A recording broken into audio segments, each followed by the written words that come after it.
Hi, I'm Leanne Lee with another episode of Truly Home with CapFed. Today we are talking about how to light up your home, literally. There are seriously endless amounts of lighting out there, and it's seriously a key element to creating a beautiful home. Today I'm with the owner of Best Lighting, Jim Klopp, and he is here to talk to us about all of the options in lighting today.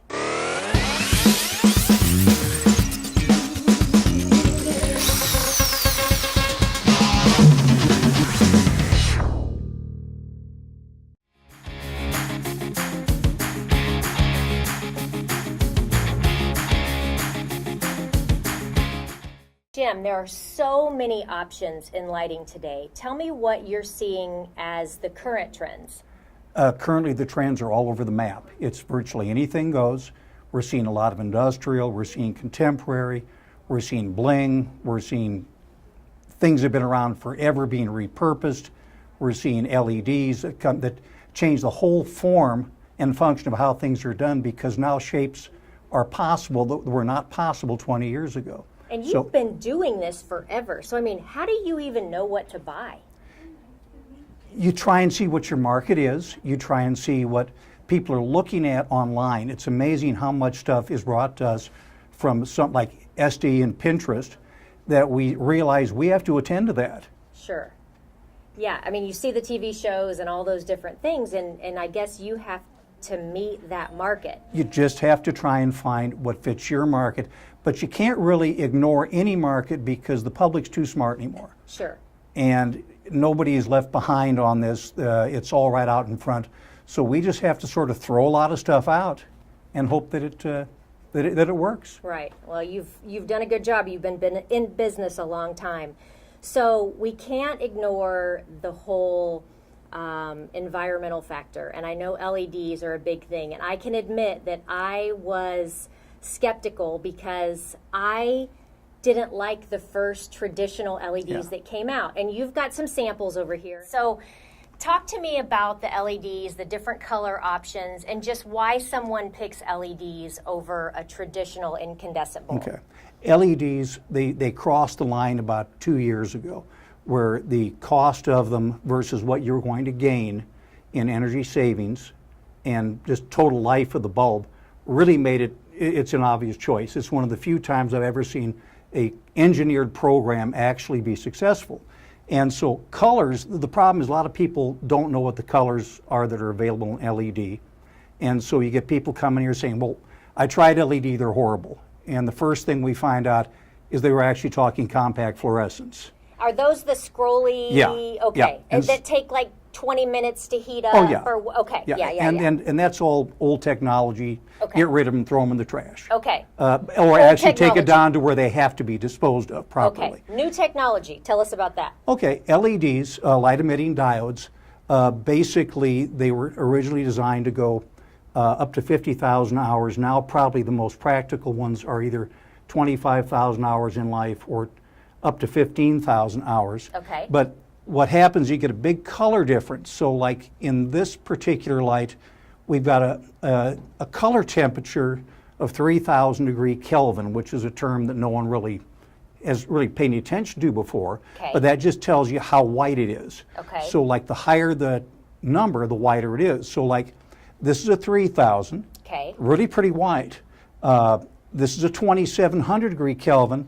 And this one pretty much replicates regular incandescent light. Okay. And the reason it's sort of important to know what you really want is you get color shifts. So I can take two pieces of painted material or painted and whatever, hold them together, and they look different with this light versus this light. You can sort of see it here a little bit, how the yellow shift from there to there. Sure.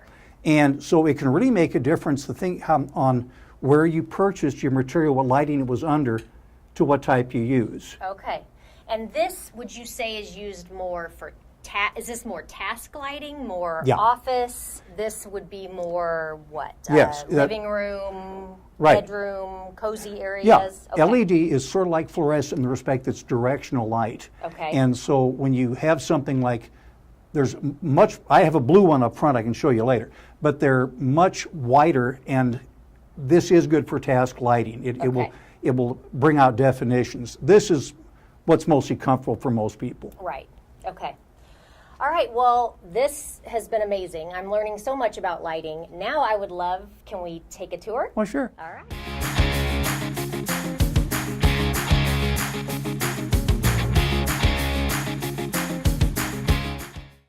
So we've landed in this corner of the store. Jim, I love these lights. What style would you consider this group right here? Well, it's sort of a mixture. You've got some industrial back here. This piece in the back is more or less retro, but plays off industrial. This was sort of a look that was actually really popular back in the 60s. It's now been reintroduced. This is contemporary. This is sort of your industrial again. Lots of different colors. I love the mixed metals, but one thing that really catches my eye is the price tag. The price of these lights are so reasonable. Is this industrial look always this reasonable? I mean, is this just a reasonable style? It isn't always. You can sort of spend what you want on it. Okay. But I think a mistake is made when you don't show the different levels you can do a certain look in. So yes, you can do it reasonably. I can also find you things that are similar to this, perhaps a little heavier in the way they look, for a lot more money. Yeah, I found one up front that I've got my eye on that I love, and it's a little bit more expensive, but what I love about it is they coordinate with each other. Yes. So I could get that more expensive one, and I feel like it would really carry some of these less expensive ones and make it all seem like, I spent a lot of money on all of them. Absolutely. So, and the fact these bulbs are expensive, but all of these light fixtures come with these bulbs, or at least a lot of them do. This one right here, this comes with the light bulbs, and those are normally about a $4 light bulb. Yeah, so that's crazy. Those are all things to think of. I'm so excited. Can we go look at more? Absolutely. All right. Every diva needs some bling. Jim, I migrated towards this section because I love all the sparkles. Where do you see people putting these light fixtures? We see them going almost any place in a house where they really want something to pop. So we'll see them sometimes in dining rooms, in entryways. In a bathroom over a nice tub is a really good spot to put those. They really pick up the room. Can I tell you where I would put it? Certainly. So I would totally dress up my laundry room with one of these. Hey, Whatever, we're all for that. whatever a diva wants to do, right? You got it. All They're right. always right. Show me something else. Yes, ma'am. All right.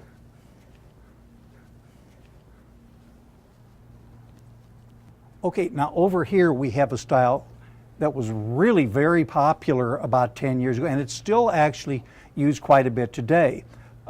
It's a little bit more of an ornate look, but we still get people looking for it, and so rather than just ignoring that it's there and people want to, say, tie in with something they have already, we do show some of it, and it does sell. Okay, I would consider that what, more Tuscan? Is it Yes. more of a Tuscan theme? Yes.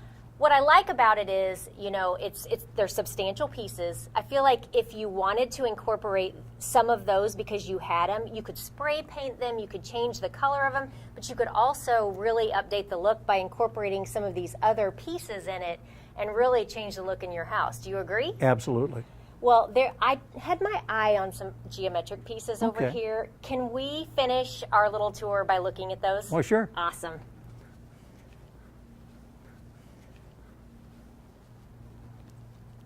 Okay, Jim, I am drawn to these geometrics. Tell me a little bit about them and what options do I have when it comes to the geometric patterns? Well, there's more out there than I could ever possibly show in one showroom. So like here we have a 3-tier that's somewhat of an industrial, somewhat of a contemporary chandelier. Obviously it takes a bigger size home for it, usually in an entryway or a great room. It does have matching pieces, and of course there are all sorts of variations on that. And the cluster lighting is something new that ties in with it also, whether you're using it in, say, like an office or even over a dining room table. Yes, I love those. And I love these, spheres, and we've got rectangles, and I just love all of these different options. And one style that I forgot to mention that I know we didn't have time to look at, but I love the farmhouse chic. I love that look where you're mixing the old, and then I love bringing in a little bit of that bling, and just, you know, it's a warm feeling. It's a hug. Oh yeah, exactly. I mean, I don't even know how to explain it. Maybe it's with all the TV shows and the different things that are out there, but I feel like, you know, making your house your home is part of the whole lighting process. Would you agree? Absolutely. Yeah, Jim, I can't thank you enough for helping me and showing me all of these different ideas. There is more here than I could have ever imagined. And there's way more that can be done. Oh my Thank gosh. you very much for. Yeah, I'm overwhelmed already. Okay. Thank you. Thank you. I'm Leanne Lee, and I hope that this episode has helped light the way to make your house truly home.